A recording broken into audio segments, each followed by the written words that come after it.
Assalamualaikum warahmatullahi wabarakatuh.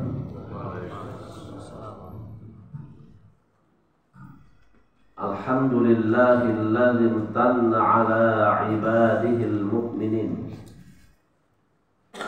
bibi'tsatir rasulis shadiqil amin fa akhrajahum bihi minadh dhulumatil jahli wal kufri ila nuril ilmi wal yaqin wa akhbarahum ala lisanihi bima kana wa ma yakun. Faman amana bihi wa bima jaa bihi fahuwa minal muhtadin. Wa man kana fi raibin mimma sahha anhu fahuwa minad dallin. Wa ashhadu an la ilaha illallah wahdahu la syarika lah, lahul haqqul mubin. Wa ashhadu anna Muhammadan abduhu wa rasuluh alladzi taraka ummatahu ala manhajil wadihil mustaqim. Amma ba'd. Bapak dan ibu sekalian, semoga Allah Subhanahu wa taala senantiasa menjaga kita sekalian. Alhamdulillah, pada pagi hari ini kita kembali dikumpulkan oleh Allah Subhanahu wa taala dalam rangka untuk beramal soleh lewat dengan menuntut ilmu, duduk di majelis ilmu. Mudah-mudahan Allah Subhanahu wa taala senantiasa memberikan kekuatan dan kesehatan kepada kita sekalian. Semoga Allah Subhanahu wa taala senantiasa memberikan semangat kepada kita sekalian untuk selalu meniti jalan yang lurus yang telah dijelaskan oleh Al-Quran dan Sunnah Nabi yang mulia alaihi salatu wassalam. Alhamdulillah, pada subuh hari ini insyaallah tamu kita adalah salah seorang sahabat Nabi yang mulia alaihi salatu wassalam. Sahabat Nabi yang gagah pemberani, sahabat Nabi yang kaya raya dan sangat dermawan, sangat lembut. Sahabat itu adalah sahabat Abdurrahman bin Auf radhiyallahu anhu. Sahabat Abdurrahman bin Auf ini sebelumnya dia beragama musyrik. Kemudian dia seorang ahli bisnis dan dia menjadi pengusaha yang sukses sehingga menjadi orang yang sangat kaya di Mekah.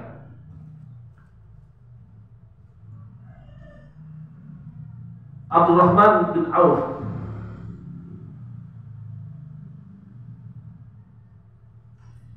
kemudian dia masuk ke dalam Islam lewat dengan tangan Abu Bakar As-Siddiq radhiyallahu anhu. Abu Bakar termasuk seorang pengusaha, seorang pedagang yang mana dia memiliki banyak teman dari kalangan pengusaha. Maka Abu Bakar As-Siddiq memilih Abdurrahman bin Auf untuk diajak masuk ke dalam Islam. Akhirnya dia pun masuk ke dalam Islam dan termasuk orang yang awal-awal masuk ke dalam Islam. Termasuk orang yang awal-awal masuk ke dalam Islam. Tak lama kemudian setelah masuk Islam ada perintah hijrah ke Madinah. Karena Rasulullah SAW lemah atau tidak sanggup mengajak manusia, mengajak Mekah atau penduduk Mekah untuk bertauhid kepada Allah Subhanahu wa taala, mengajak manusia untuk beribadah hanya kepada Allah Subhanahu wa taala. Karena Rasulullah SAW ketika diangkat menjadi seorang nabi dan rasul di Mekah, Rasulullah diperintahkan oleh Allah untuk mengajak manusia untuk bertauhid, beribadah hanya kepada Allah Subhanahu wa taala. Namun penduduk Mekah termasuk keluarga Nabi SAW menolak dengan keras adanya seruan Nabi mengajak beribadah kepada selain Tuhan-Tuhan mereka.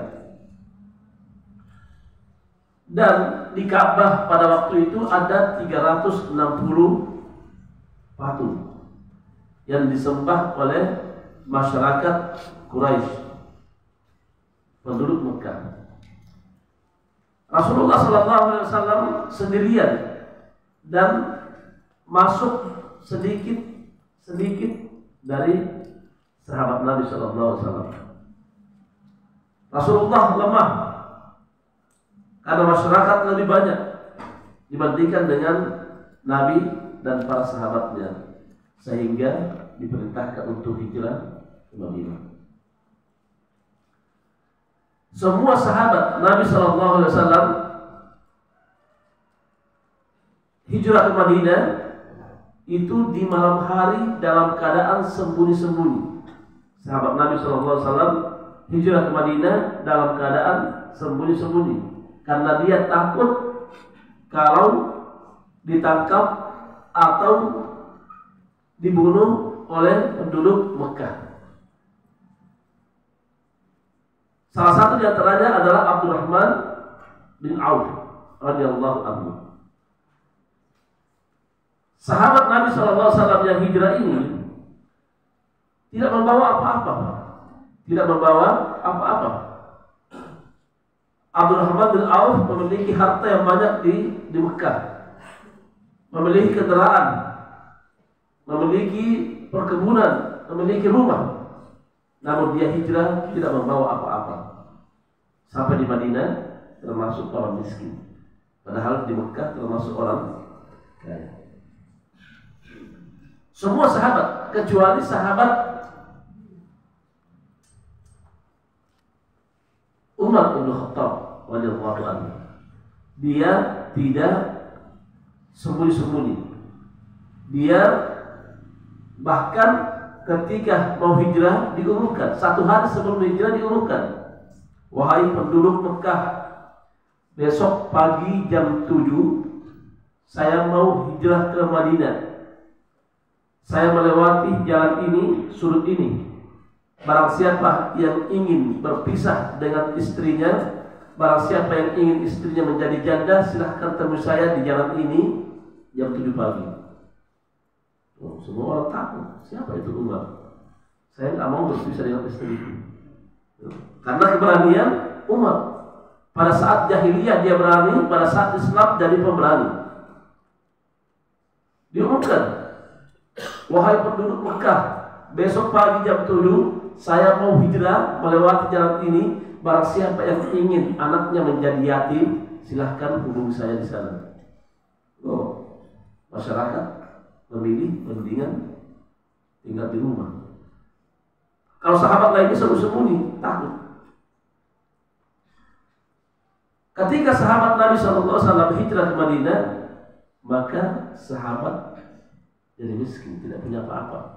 Maka tinggallah di masjid yang disebut dengan Ahlus Suffah. Tinggal di sana dalam keadaan tidak memiliki apa-apa. Maka yang pertama kali dilakukan oleh Nabi SAW ketika sampai di Madinah adalah mempersaudarakan antara kaum Ansar dengan kaum Muhajirin. Kaum Ansar itu adalah penduduk Madinah. Kaum Muhajirin adalah penduduk Mekah yang hijrah dari Mekah ke Madinah. Inilah yang dilakukan oleh Nabi SAW, mempersaudarakan. Sehingga orang-orang Ansar melihat saudaranya dari orang-orang Muhajirin yang tinggal di masjid, yang tidak memiliki apa-apa. Ada yang memberikan air minum, ada yang memberikan makanan, ada yang memberikan pekerjaan. Begitulah kondisi penduduk Ansar ketika Rasulullah SAW mempersaudarakan antara saudaranya dari kalangan Muhajirin.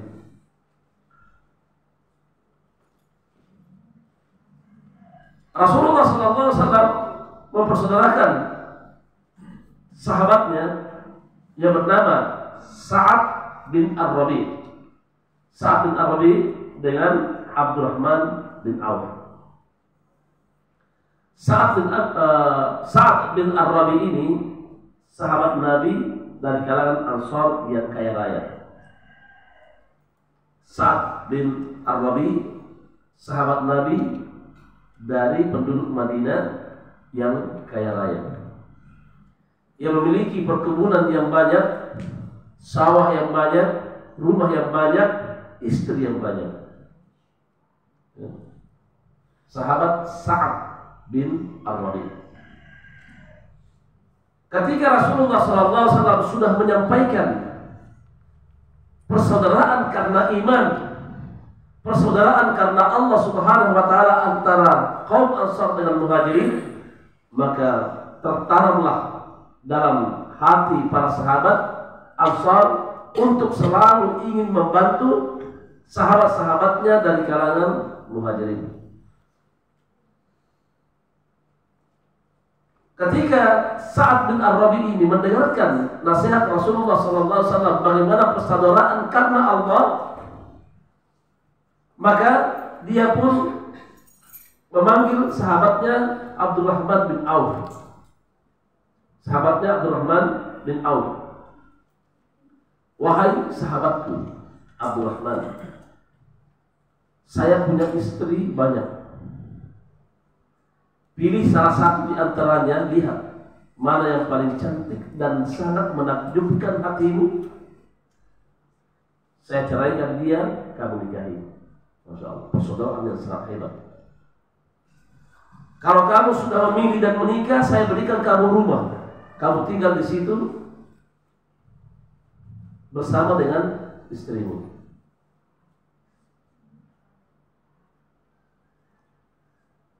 Bagaimana jawaban Abdurrahman bin Auf? Kalau seandainya bapak-bapak sekalian, ini didengar oleh ibu-ibu, seandainya ada sahabat kita memiliki istri banyak, kemudian menawarkan kepada kita, suruh milih mana yang menakjubkan hatimu, nikahi dia. Saya ceraikan, nikahi dia. Apakah bapak-bapak sekalian menerima tawaran ini? Saya tanya kepada bapak-bapak sekalian. Jujur, ya. Sampaikan dengan kejujuran. Menerima atau tidak? Takut semua. Ya. Sekali lagi, kalau ada yang seperti ini, memberikan tawaran seperti ini, diterima apa tidak? Jangan takut. Terima. Masya Allah. Terima. Bapak yang lain, jangan takut. Ya. Ini kita berbicara tentang masalah agama Allah Subhanahu wa taala, tidak boleh takut.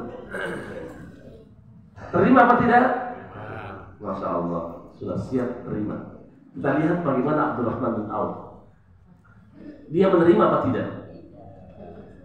Abdurrahman bin Auf ketika ditanya oleh Sa'ad bin Ar-Rabi karena ingin bersaudara karena Allah Subhanahu wa taala, saya punya istri yang banyak, silahkan dipilih. Saya ceraikan, kemudian engkau nikahi dia. Apa jawaban Abdurrahman bin Auf?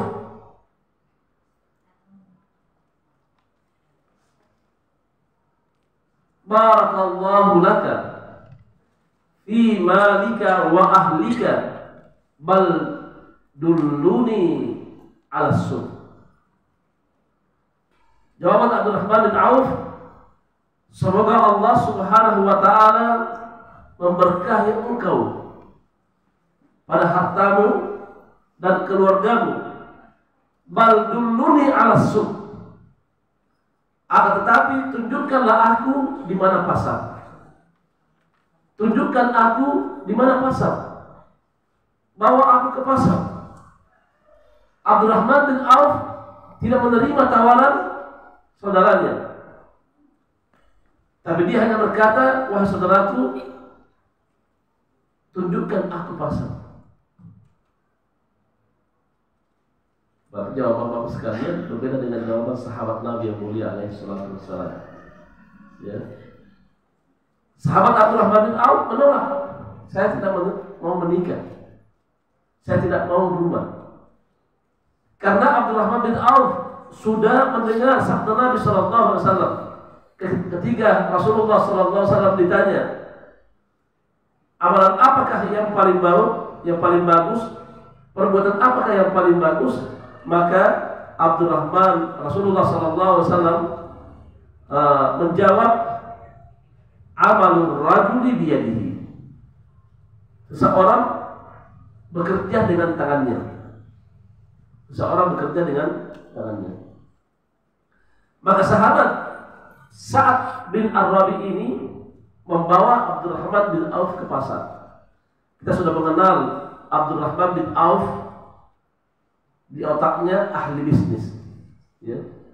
Strategi dalam berdagang dia sangat hebat, karena dia sebelumnya memang orang kaya, masuk atau pergi ke negeri orang lain tidak punya apa-apa. Maka dia hanya berkata, perlihatkan aku pasar. Maka Abdurrahman bin Auf ke pasar melihat apa yang dijual di pasar. Kemudian dia melihat bagaimana keadaan para pedagang, pengusaha yang ada di pasar. Dia melihat kondisi apa yang paling laris terjual di pasar. Abdurrahman bin Auf cerdas dalam hal ini. Maka dia bekerja di pasar, ya. Bekerja di pasar. Singkat cerita, Abdurrahman bin Auf tak lama kemudian dia yang menguasai pasar. Semua pedagang-pedagang di luar negeri, dia semua yang membeli kemudian dijual di pasar. Sehingga pedagang-pedagang datang ke Abdurrahman bin Auf membeli barang. Sehingga menjadi kaya raya lah di kota Madinah. Terkenal Abdurrahman bin Auf adalah seorang yang kaya raya dari kalangan muhajirin. Begitulah sahabat Nabi Shallallahu Alaihi Wasallam. Dia senantiasa berusaha, tidak menjadi seorang pemalas. Dia mencari pekerjaan. Setelah dia menguasai pasar, Abdurrahman bin Auf barulah dia menikah. Dia membeli sebuah rumah, membuat sebuah rumah. Dia memiliki kebun yang banyak, memiliki sawah yang banyak, mengalahi penduduk Madinah sendiri. Oleh karena itu Islam tidak mengajarkan kita pemalas. Apa saja yang bisa kita kerja, yang menghasilkan, yang penting halal. Sedikit kita dapat, tetapi diberkahi oleh Allah Subhanahu wa taala, maka kita akan menjadi hamba Allah yang qanaah, zuhud, merasa puas dengan pemberian Allah Subhanahu wa taala. Kita merasa bersyukur terhadap apa yang Allah Subhanahu wa taala berikan kepada kita. Karena ini adalah kunci kebahagiaan. Siapa yang bersyukur terhadap apa yang Allah berikan kepadanya, maka dia akan bahagia. Karena dia tahu yang mengatur rezeki ini siapa? Allah Subhanahu wa taala, bukan kita. Karena Allah Subhanahu wa taala yang mengatur rezeki ini, maka derajat manusia di dunia ini terhadap dunia berbeda-beda, bertingkat-tingkat. Oleh karena itu, apa yang Allah berikan kepada kita, kita syukuri, maka kita akan menjadi orang yang tenang, menjadi orang yang bahagia. Abdurrahman bin Auf menjadi hamba Allah Subhanahu wa taala yang tenang. Jadi jawaban Abdurrahman bin Auf menolak tawaran dari saudaranya dengan mengatakan, barakallahu laka fi malika wa ahlika wa dulluni ala sunnah.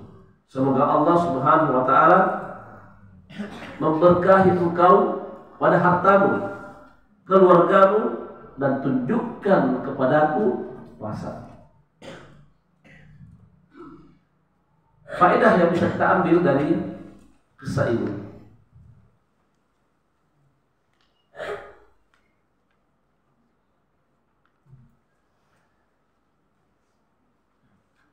tatkala Rasulullah Sallallahu Alaihi Wasallam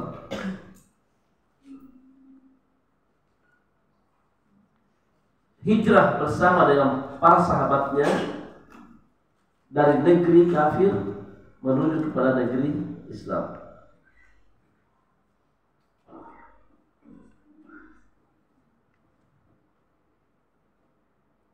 Tatkala Rasulullah Sallallahu Alaihi Wasallam hijrah bersama para sahabatnya dari negeri kafir menuju ke negeri Islam,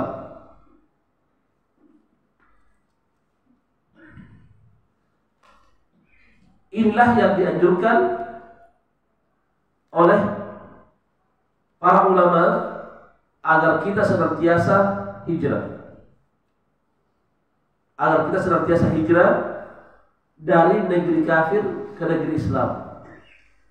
Janganlah kita mau tinggal di negeri kafir, tapi tinggallah di negeri Islam. Karena kalau kita tinggal di negeri kafir, tidak bisa kita melaksanakan agama kita. Maka tinggallah di negeri Islam. Hijrah juga artinya meninggalkan kesyirikan menuju kepada tauhid. Itu arti daripada hijrah. Hati kita hijrah dari segala bentuk kesyirikan menuju kepada tauhid. Tinggalkan semua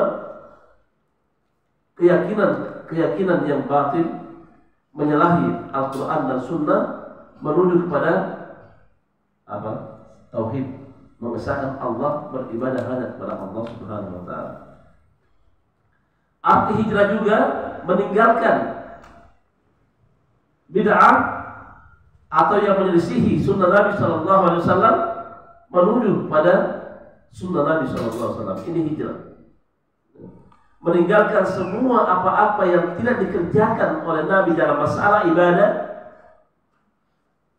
menuju kepada apa-apa yang telah dilaksanakan oleh Nabi Sallallahu Alaihi Wasallam dalam masalah ibadah. Hijrah juga meninggalkan maksiat. Kecepatan ya. Baik. Hijrah dari negeri kafir menuju ke negeri Islam. Itu hijrah. Definisi hijrah. Nabi SAW hijrah dari Mekah, dari negeri kafir, dari negeri yang Nabi SAW tidak sanggup menegakkan agamanya, pindah ke negeri Madinah, di mana penduduk Madinah menerima Islam. Hijrah juga artinya hijrah dari kesyirikan menuju kepada tauhid. Hijrah dari kesyirikan menuju kepada tauhid. Kita bersihkan hati kita dari segala bentuk kesyirikan, khurafat dan lain sebagainya, menuju kepada peribadatan kepada Allah Subhanahu wa Ta'ala. Hijrah juga artinya meninggalkan semua perbuatan bid'ah atau yang menyelisihi ajaran Rasulullah SAW menuju pada sunnah Nabi. Hijrah. Hati kita harus hijrah dari semua perbuatan yang tidak dilakukan oleh Nabi SAW dalam masalah ibadah, menuju kepada sunnah Nabi SAW yang sudah jelas. Hijrah juga artinya meninggalkan kemaksiatan menuju ketaatan kepada Allah. Meninggalkan kemaksiatan menuju kepada Allah. Ini juga hijrah. Hati kita harus hijrah dari maksiat menuju kepada ketaatan kepada Allah Subhanahu wa Ta'ala. Ini semuanya adalah definisi daripada hijrah. Jadi kalau ada seorang dia sudah hijrah, anggota tubuhnya dan hatinya hijrah dia harus hijrah dari negeri kafir menuju negeri Islam. Hatinya harus hijrah dari kekafiran, dari kesyirikan menuju kepada tauhid. Orang yang sudah hijrah, hatinya harus hijrah dari penyelisihan terhadap sunnah Nabi Sallallahu Alaihi Wasallam menuju kepada sunnah Nabi Sallallahu Alaihi Wasallam. Hijrah dari maksiat menuju kepada ketaatan kepada Allah Subhanahu Wa Taala.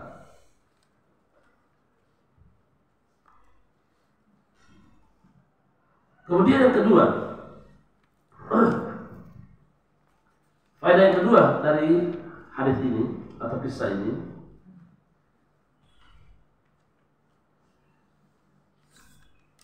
perbuatan yang pertama kali dilakukan oleh Nabi Shallallahu Alaihi Wasallam pada saat dia sampai di Madinah, perbuatan yang pertama kali dilakukan oleh Nabi Shallallahu Alaihi Wasallam pada saat dia sampai di Madinah, perbuatan yang pertama kali dilakukan oleh Nabi Shallallahu Alaihi Wasallam pada saat dia sampai di Madinah, yaitu mempersaudarakan antara muhajirin dan ansar. Yaitu mempersaudarakan antara muhajirin dan ansar.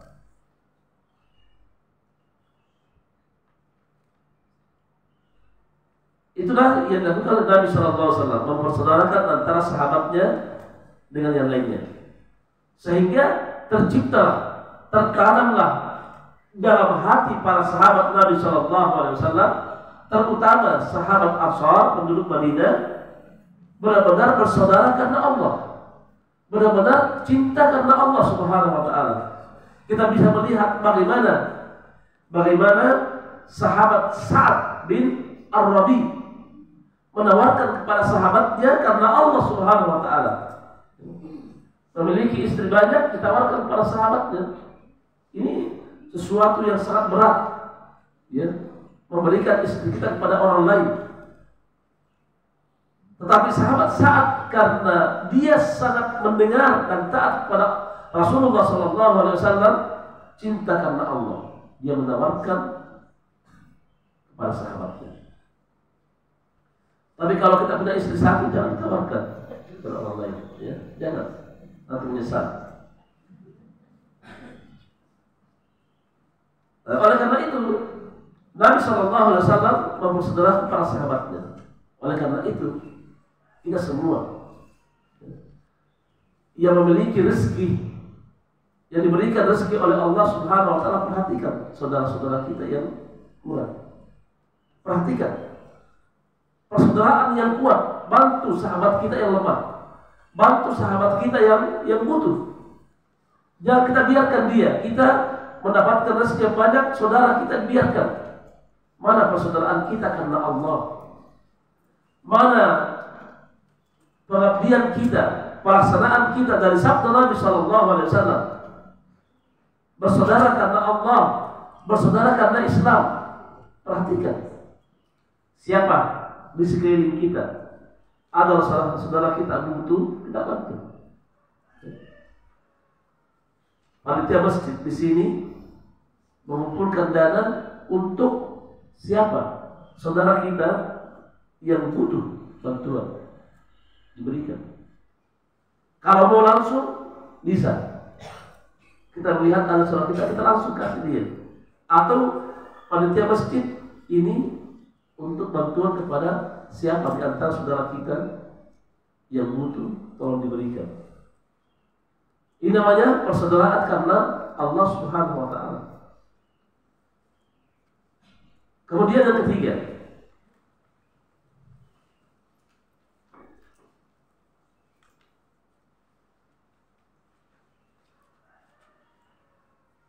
kedudukan orang-orang Ansar, kedudukan orang-orang Ansar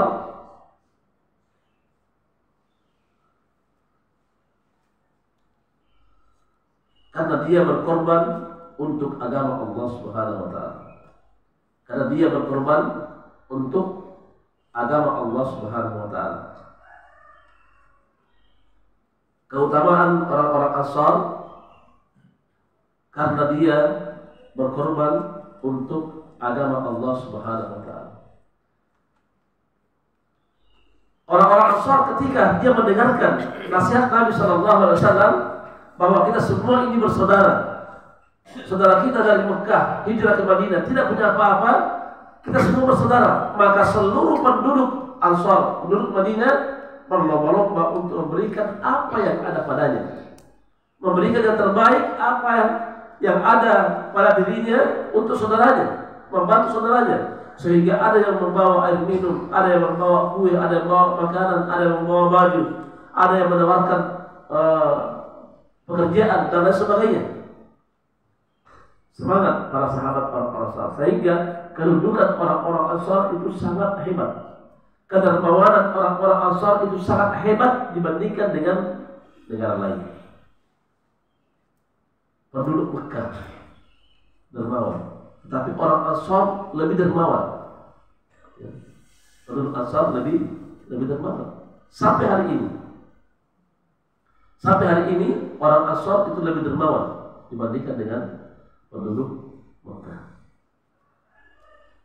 Kalau ada yang umroh pada bulan Ramadan, kalau pada bulan Ramadan di Mekah itu tidak sehebat dibandingkan dengan penduduk Madinah.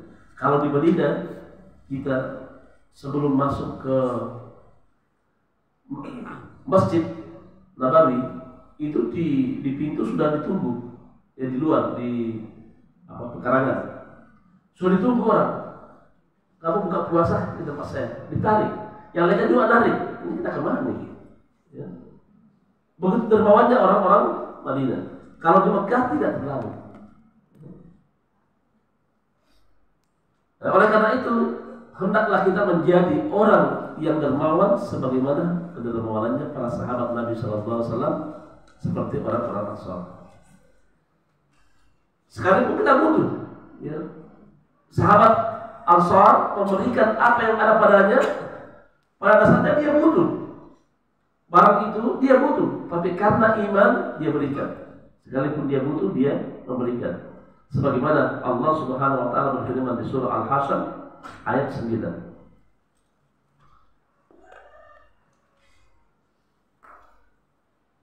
Wala yajiduna fi sudurihim hajatan mimma utu wa yu'thiruna ala anfusihim walau kana bihim khasasah. Jadi orang-orang Ansar itu tidak mendapat dalam jiwanya kebutuhan terhadap apa yang dia berikan. Jadi apa yang dia berikan sudah. Walau kana bihim khasasah, sekalipun sebenarnya dia butuh barang itu, tapi dia berikan pada saudaranya karena Allah.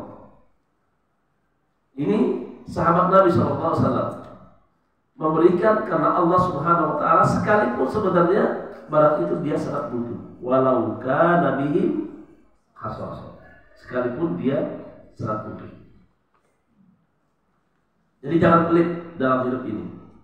Sifat para nabi, sifat orang-orang soleh, sifat orang-orang mukmin dan mukminah, sifat para ulama tidak pelit. Semuanya adalah dermawan. Kemudian keempat,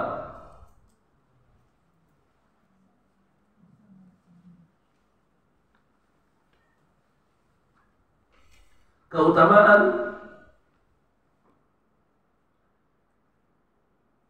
persaudaraan karena Allah. Keutamaan persaudaraan karena Allah. Keutamaan persaudaraan karena Allah Subhanahu wa taala.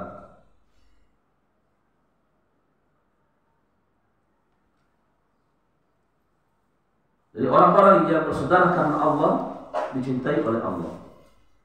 Orang yang bersaudara karena Allah didoakan oleh malaikat. Sekali lagi, orang yang bersaudara karena Allah dicintai oleh Allah. Yang kedua, orang yang bersaudara karena Allah didoakan oleh malaikat, sebagaimana dalam hadits Nabi Sallallahu Alaihi Wasallam.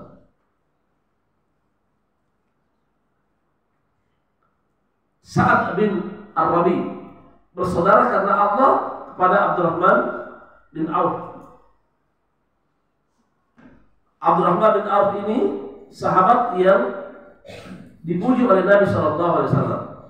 Sahabat yang diberikan kabar gembira oleh Nabi SAW sebagai penghuni surga. Ada 10 sahabat Nabi SAW yang dijamin masuk surga. Salah satu di antaranya adalah sahabat Abdurrahman bin Auf, al-mubashshirina bil jannah, yang diberi kabar gembira dengan surga. Bahkan Rasulullah SAW pernah berdoa khusus kepada Abdurrahman bin Auf. Allahumma sqi Abdurrahman bin Auf salsabilan fil jannah. Ya Allah, tuangkanlah kepada Abdurrahman bin Auf mata air di surga. Ya Allah, tuangkanlah kepada Abdurrahman bin Auf mata air di surga. Mata air di surga. Kita mendapatkan mata air di sini. Ya, ada air mancur, kita lihat, masya Allah, nikmat yang sangat besar. Hati menggembirakan kita. Bagaimana kalau mata air dari surga Allah Subhanahu wa Ta'ala? Ini keutamaan daripada Abdurrahman bin Auf. Kemudian yang ke-5, keutamaan bertawakal kepada Allah Subhanahu wa Ta'ala. Keutamaan bertawakal kepada Allah Subhanahu wa Ta'ala.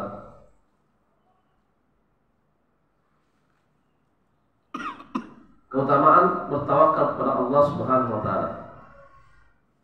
Bagaimana Abdurrahman bin Auf, dia bertawakal kepada Allah Subhanahu wa Ta'ala. Abdurrahman yakin dengan seyakin-yakinnya bahwa rezeki itu di tangan Allah. Yang mengatur rezeki ini adalah Allah Subhanahu wa Ta'ala. Bagaimana Abdurrahman bin Auf, dia sangat butuh uang, butuh sesuatu bantuan dari sahabatnya ketika dia sampai di Madinah tidak punya apa-apa. Lalu sahabatnya menawarkan istri, sahabatnya menawarkan rumah, tapi semuanya itu ditolak. Semuanya itu ditolak. Dia hanya berkata, tunjukkan kepadaku pasar. Di mana pasar? Dia ini bekerja. Karena Abdurrahman bin Auf tahu bahwasanya orang yang bekerja Allah berikan, banyak atau sedikit. Abdurrahman bin Auf mengetahui dengan seyakin-yakinnya bahwa Allah yang mengatur rezeki yang banyak. Rezekinya Abdurrahman bin Auf sudah diatur oleh Allah Subhanahu wa Ta'ala. Disinilah pentingnya kita tawakal kepada Allah Subhanahu wa Ta'ala. Semua urusan rezeki kita serahkan kepada Allah. Urusan jodoh kita serahkan kepada Allah Subhanahu wa Ta'ala. Karena semuanya itu yang mengatur adalah Allah Subhanahu wa Ta'ala. Jangan kita pesimis. Waduh, saya ini nanti kaya atau miskin. Jangan. Ya. Kita hanya diperintah apa? Bekerja, mencari, berdoa, mengambil sebab. Kita tak tahu. Yang hadir di sini kita tak tahu di masa yang akan datang apa. Ya. Mungkin dia di masa akan datang kita mendengar, oh si ini dia memiliki perusahaan yang banyak. Oh si ini dia sangat dermawan. Kita tak tahu di masa yang akan datang. Karena Allah Subhanahu wa Ta'ala yang mengatur seluruh keadaan hambanya. Kemudian yang ke-7, yang ke-6, keutamaan memuliakan tamu. Keutamaan memuliakan tamu.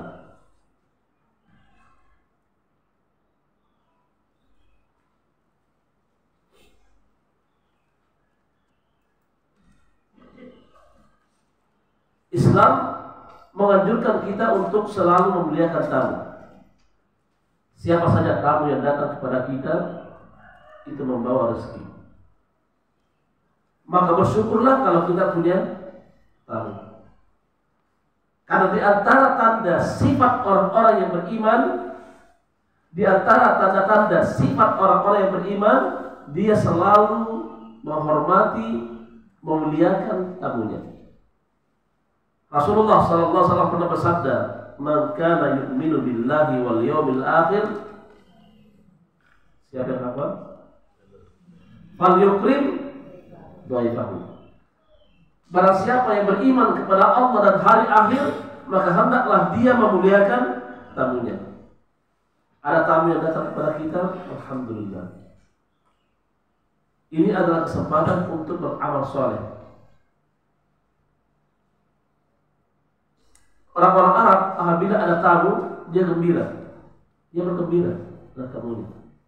Itulah sifatnya orang Arab, bergembira dengan adanya tamu. Kita berikan apa yang ada pada kita. Pemuliaan terhadap tamu, kita berikan apa yang ada pada kita. Kalau cuma air minum, ya air minum saja. Jangan dipaksakan, oh saya punya kado ini harus berikan dengan tamu. Tidak. Memuliakan tamu. Memuliakan tamu dengan senyum. Itu memuliakan tamu. Jangan tamu datang dengan pandangan yang sinis. Ini tidak memuliakan tamu. Berikan yang terbaik kepada tamu kita.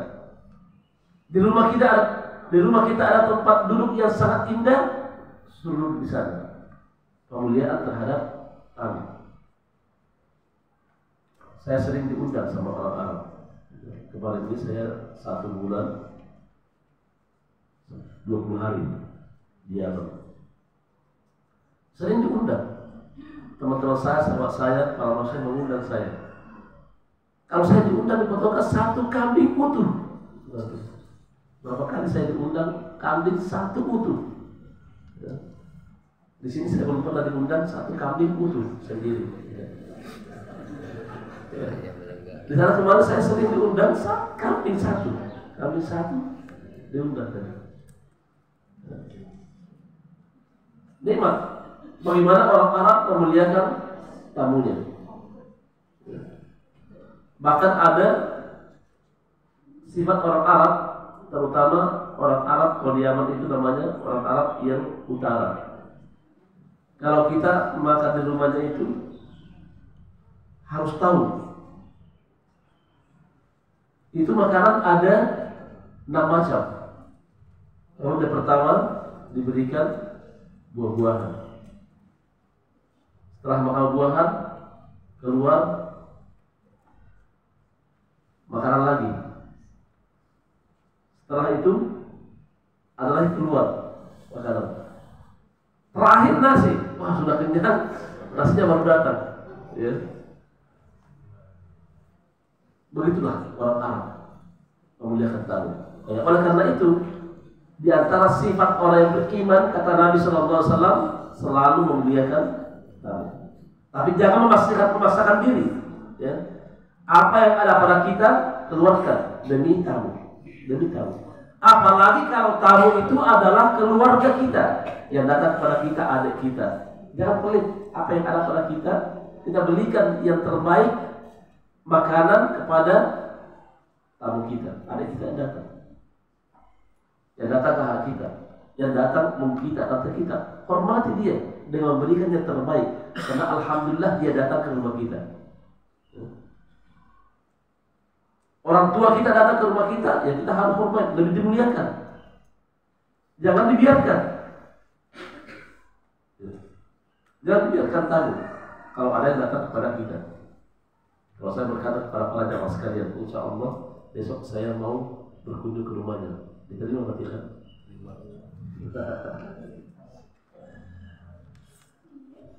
Memuliakan tamu itu sangat dianjurkan dalam Islam. Karena semua para nabi dan rasul itu memuliakan tamunya. Semua para nabi dan rasul senantiasa memuliakan tamunya. Nabi Ibrahim alaihissalatu wassalam sangat memuliakan tamunya.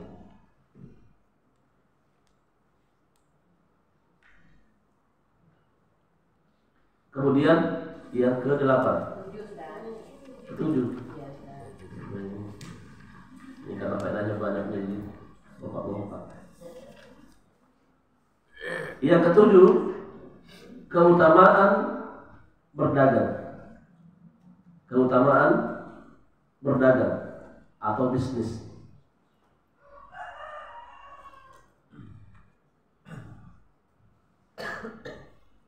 Di antara keutamaan berdagang, kita bisa mendapatkan rezeki yang lebih banyak. Ya. Keutamaan orang yang berdagang itu bisa mendapatkan rezeki yang lebih banyak dibandingkan dengan bekerja saja. Yang kedua, orang yang berdagang merdeka. Orang yang berdagang merdeka dibandingkan dengan orang yang bekerja di kantor atau di perusahaan. Ya, kita bisa melihat orang yang berdagang, orang yang bisnis lebih cepat ya dibandingkan dengan pegawai atau karyawan. Ya. Kita lihat karyawan sudah tertentu, dia punya gaji sebulan sekian. Tapi orang yang berdagang tidak tentu. Makanya cepat dia perkembangannya dibandingkan dengan orang yang bekerja biasa saja. Dan orang yang bekerja berdagang, dia merdeka. Kenapa merdeka? Dia bisa mengatur waktu. Dia yang mengatur waktu, bukan dia diatur oleh waktu. Kalau orang yang pegawai atau karyawan diatur oleh waktu, jam sekian harus masuk kantor sampai pulang jam sekian, diatur oleh waktu. Kalau orang yang berdagang tidak. Hari ini saya mau berkunjung ke orang tua saya. Hari ini saya tidak ada. Hari ini saya mau istirahat, tidak pergi. Saya mau kerja, hari ini saya mau buka toko dari jam 7 sampai jam 2 saja. Merdeka dia. Tapi kalau orang yang karyawan atau pegawai nggak bisa, harus masuk. Kalau nggak dipotong, ya. Atau mendapatkan sanksi kalau tidak ada alasan yang benar. Nah, itulah indahnya berdagang, keutamaan menjadi pengusaha atau berdagang. Ada kajian pada hari Senin jam 9 pagi. Yang mengikuti ini adalah orang yang merdeka. Kalau ada pekerjaan dia pegawai atau apa, karyawan, dia nggak bisa masuk. Tapi orang yang merdeka bebas. Inilah keutamaan berdagang.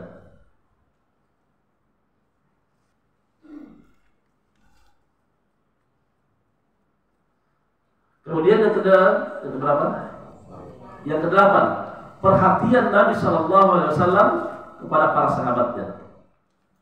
Perhatian Nabi Shallallahu Alaihi Wasallam kepada para sahabatnya.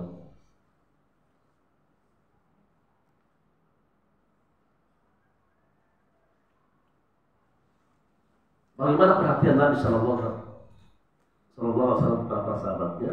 Ketika Nabi melihat sahabatnya orang Muhajirin sampai di Madinah tidak memiliki apa-apa, maka Nabi SAW menyampaikan kepada sahabatnya orang Ansar, orang Madinah, untuk memperhatikan saudaranya yang ada di masjid dari kalangan Muhajirin agar dibantu lewat dengan persaudaraan karena Allah Subhanahu Wa Taala. Inilah beberapa faedah tentang masalah kisah Abdurrahman bin Auf. Sampai di sini ya, pembahasan kita. Sebelum soal jawab, saya ingin bertanya kepada para jamaah sekalian tentang pelajaran yang sudah kita pelajari. Ya. Yang bisa jawab angkat tangan. Ya.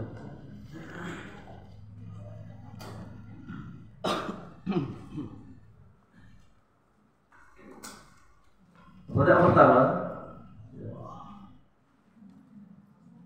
apakah yang pertama kali dilakukan oleh Nabi SAW pada saat dia sampai di Madinah?